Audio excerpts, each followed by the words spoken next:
नमस्कार साथियों, स्वागत है आपका the history volt with Sandeep में। राजस्थान की आबोहवा प्रणाली में आज हम बंगाल की खाड़ी में गिरने वाली नदियों की चर्चा करेंगे, यानी बंगाल की खाड़ी का आबोहवा तंत्र। तो बंगाल की खाड़ी के आबोहवा तंत्र को गंगा नदी तंत्र भी कहते हैं। और जो राजस्थान की नदियाँ हैं मुख्यतः जो अपना जल बंगाल की खाड़ी में लेके जाती हैं, वे नदियाँ हैं बाणगंगा, गंभीर या गंभीरी नदी और चंबल नदी।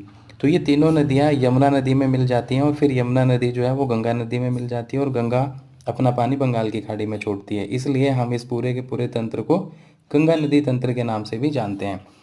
तो बंगाल की खाड़ी में गिरने वाली नदियों के नाम मैंने आपको बताए, बाणगंगा नदी, गंभीर या गंभीरी नदी और चंबल नदी। अब हम देखते हैं बाणगंगा नदी की सहायक नदियाँ। तो बाणगंगा नदी की सहायक नदियाँ हैं सूरी नदी, पलोशन नदी, गोमती नाला नदी। इसके बाद गंभीर या गंभीरी नदी की सहायक नदियों में है खैर नदी, जगर नदी, सेसा नदी और पार्वती नदी। वहीं पे अगर हम चंबल नदी की सहायक नदियों की बात करें तो चंबल की सहायक नदियां हैं बनास नदी, कुराल नदी, गुंजली नदी, बामनी नदी, मेज नदी, आलनिया नदी, काली सिंध नदी, पार्वती, सीप नदी, ईज नदी और कूनो नदी।